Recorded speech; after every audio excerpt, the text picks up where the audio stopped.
అందరికీ నమస్కారం. మీరు చూస్తుంది చాణక్య తెలుగు మీడియా. ఈరోజు పెడన నియోజకవర్గం పెడన టౌన్లో ముస్లిం మైనారిటీలతో మమేకమై కృష్ణప్రసాద్ ఇంటింటికి వెళ్ళి కలవటం జరిగింది. అసలు ఎటువంటి స్పందన వచ్చిందన్న విషయాన్ని కృష్ణప్రసాద్ గారిని అడిగి తెలుసుకునే ప్రయత్నం చేద్దాం. అందరికీ నమస్కారం అండి. ఇప్పుడు ఈ రోజున మేము పెడన పట్టణంలో ఉన్నటువంటి ముస్లిం సోదరులందరినీ కూడా కలవటానికి ఒక కార్యక్రమాన్ని ఏర్పాటు చేసుకోవడం జరిగింది.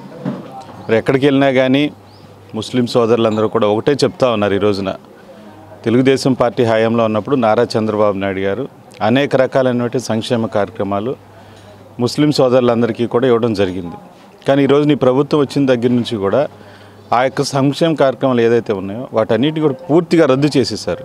కాబట్టి ఎక్కడికి వెళ్ళినా కానీ ప్రతి ఒక్కరు కూడా ఒకటే చెప్తా ఉన్నారు, తప్పకుండా మళ్ళీ తెలుగుదేశం జనసేన పార్టీలు అధికారంలోకి వస్తేనే మైనారిటీకి న్యాయం జరుగుతున్నట్టు భావన ముస్లిం సోదరులు ప్రతి ఒక్కరికి ఉందని చెప్పి సందర్భంగా తెలియజేస్తూ ఉన్నాను.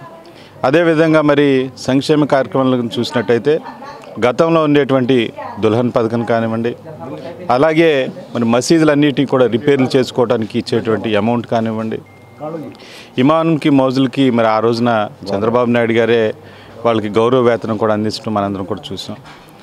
ఇలా మరి ఎక్కడ చూసినా కానీ ఏ సంక్షేమ కార్యక్రమం చూసినా కానివ్వండి తెలుగుదేశం పార్టీ హయాంలో నారా చంద్రబాబు నాయుడు గారు పెట్టారు. ఒక మైనారిటీ కార్పొరేషన్ ద్వారా మరి యువతకు కానివ్వండి, ఎవరైతే బిజినెస్ చేసుకుంటారో వాళ్ళందరికీ కూడా లోన్లు ఇవ్వటం కానివ్వండి, ఆ కార్పొరేషన్లకు సంబంధించినటువంటి నిధులన్నింటినీ కూడా వారికే కేటాయించి మైనారిటీ సోదరులందరికీ కూడా వినియోగించుకోవడం కోసం చేసేవాళ్ళు. బడ్జెట్లో కూడా ప్రతి సంవత్సరం దానికంటూ అమౌంట్ కేటాయించి ఆ అమౌంట్ని పూర్తిగా వారికే వినియోగించేవాళ్ళు. కానీ ప్రభుత్వం వచ్చిన తర్వాత ఆ కార్పొరేషన్ పేరుకే మైనారిటీ కార్పొరేషన్ తప్ప అందులో ₹1 లేదు. దానికి సంబంధించినటువంటి నిధుల వల్ల మైనారిటీ సోదరులకి ఎవ్వరికి, ఈ రాష్ట్రంలో ఎవ్వరికి కూడా ఎటువంటి ఉపయోగం లేకుండా పోయింది ఈ రోజున. కాబట్టి ఈ రోజున మైనారిటీలందరూ కూడా సోదరులు ఎవరైతే ఉన్నారో పూర్తిగా తెలుగుదేశం జనసేన పార్టీలు అధికారంలో రావాలి, నారా చంద్రబాబు నాయుడు గారు మళ్ళీ ముఖ్యమంత్రి అయితేనే మైనారిటీలకి న్యాయం జరుగుతున్నటువంటి భావనలో ప్రతి ఒక్కరూ ఉన్నారని చెప్పి ఈ సందర్భంగా తెలియజేస్తా ఉన్నాను. అయితే ఏదైతే సూపర్ 6 పథకాల్లో ఉన్నాయి అవి ప్రజలకు తెలియజేసే ప్రయత్నం. చంద్రబాబు నాయుడు గారు మరి లాస్ట్ టైం మహానాడులోనే ఒక మినీ మేనిఫెస్టోని రిలీజ్ చేయడం మనందరం కూడా చూసాం. అందులో భాగంగానే మరి సూపర్ 6 అనే కార్యక్రమాన్ని కూడా ఆల్రెడీ మేము స్టార్ట్ చేసి ప్రజల్లో కూడా తీసుకెళ్తా ఉన్నాం.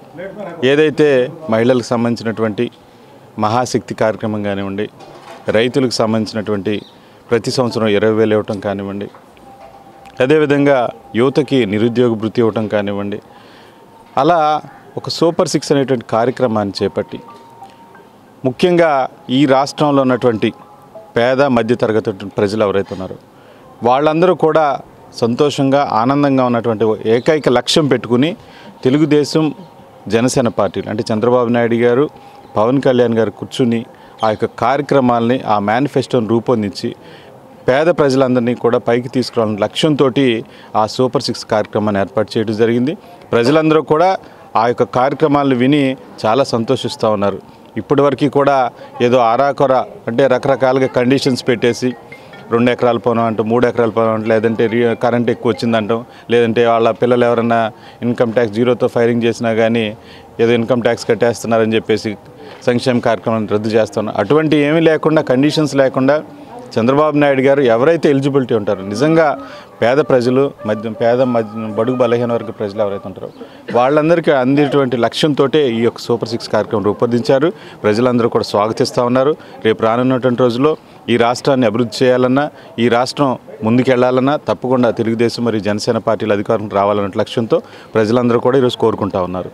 ఏదైతే ఇప్పుడు రైతులు ధాన్యం తోలి దగ్గర నెలలు అయిపోతుంది, ఇప్పటికీ డబ్బులు రాక చాలా ఇబ్బందులు పడుతున్నారు. దానిపైన మీరు ఏదన్నా కార్యక్రమం ఏర్పాటు చేశారు? జిల్లాలో 300 కోట్లు వేయాలి. అసలే ఈ వైసీపీ ప్రభుత్వం అధికారంలో వచ్చి 5 సంవత్సరాలు పూర్తయిపోతూ ఉంది. అసలు ఫస్ట్ నుంచి కూడా అధికారంలో వచ్చిన దగ్గర నుంచి కూడా వ్యవసాయ రంగాన్ని పూర్తిగా నిర్లక్ష్యం చేసింది. ముఖ్యంగా మన పెడన నియోజకవర్గం తీసుకుందాం. 3 పంటలకు నీళ్ళు ఇస్తాం, 4 పంటలకు నీళ్ళు ఇస్తామని చెప్పేసి మెహర్బానీగా మరి వాగ్దానాలు చేసినటువంటి మంత్రి జోగి రమేష్ ప్రజలకు సంబంధించినటువంటి వనరులన్నింటినీ దోచుకున్నాడు తప్ప వ్యవసాయ రంగాన్ని ఎక్కడ పట్టించుకోవాలి. ఏదైతే మరి వ్యవసాయ రంగంలో ఉన్నటువంటి రైతులు ఉన్నారో సరైనటువంటి సమయంలో నీళ్ళు అందే కాదు, పంట మరి దగ్గరికి వచ్చినప్పుడు దాన్ని అమ్ముకోవాలంటే నానా కష్టాలన్నమాట. ఇక్కడేమో రైతు భరోసా కేంద్రాలను పెట్టడం, అక్కడికి వెళ్తేనేమో వాళ్ళకి తేమ శాతం చూపించడం, ఏదో అక్కడికి మిల్లుకి వెళ్ళమంటాం, అక్కడికి వెళ్తేనేమో అక్కడ మళ్ళీ ఇంకో తేమ శాతం చూపించడం, మాకేం సంబంధం లేదు, ఎవరు ఏ తేమ శాతం తీసుకున్నారు అనేది తెలియనటువంటి పరిస్థితి. దాని ద్వారా రైతంతా కూడా ఈ రైతు భరోసా కేంద్రాలు పెట్టడం వల్ల రైతు పూర్తిగా నష్టపోతూ ఉన్నాడు. ఈరోజు అవి అమ్ముకున్న తర్వాత డబ్బులు పడేటువంటి పరిస్థితి లేదు. గతంలో కూడా సంవత్సరాల తరబడి ఆగిపోయినాయి. ఇప్పుడు కూడా మరి డిసెంబర్లో తోలినటువంటి ధాన్యానికి ఇంతవరకు డబ్బులు పడలేదు. మరి వందలాది కోట్లు ఈరోజు పెండింగ్లు బకాయిలు ఉండిపోయినాయి. రైతులందరూ కూడా మరి ఏదన్నా వరదలో లేదంటే తుఫాను వస్తే మరి పంటలన్నీ కూడా నాశనం అయిపోతే కనీసం ₹1 కూడా నష్టపరిహారం కానివ్వండి, క్రాప్ ఇన్సూరెన్స్ కానివ్వండి, ఇన్పుట్ సబ్సిడీ కానివ్వండి, ₹1 కూడా ఇంతవరకు ఇవ్వలేదు. కనీసం రాష్ట్రంలో ఉంటే జగన్మోహన్ రెడ్డి కూడా కనీసం వచ్చి చూసినటువంటి దాఖలాలు లేవు. రైతులందరూ కూడా ఈ రోజున పూర్తిగా నష్టపోయారు. వ్యవసాయ రంగం ఒక్కటే కాదు, ఆక్వా రంగం కూడా పూర్తిగా దెబ్బతినిపోయింది ఈ రోజున. కాబట్టి రైతులందరూ కూడా గతంలో చంద్రబాబు నాయుడు గారు ఎటువంటి విపత్తు వచ్చినా కానీ రైతులందరూ కూడా ఇబ్బంది పడకూడదు, నష్టపడకూడదు అన్నట్టు లక్ష్యంతో గిట్టుబాటు ధరకే మరి కుళ్ళిపోయినటువంటి ధాన్యాన్ని కూడా కొని రైతులందరినీ కూడా ఆదుకోవడం జరిగింది. మళ్ళీ రైతులందరూ కూడా ఆ విషయాన్ని ప్రతిసారి కూడా గుర్తు చేసుకుంటా ఉన్నారు. రానున్నటువంటి రోజులు తప్పకుండా చంద్రబాబు నాయుడు గారు ముఖ్యమంత్రి అయితేనే వ్యవసాయ రంగం బాగుపడుతుందని చెప్పేసి ప్రతి ఒక్కరూ కూడా కోరుకుంటా ఉన్నారు.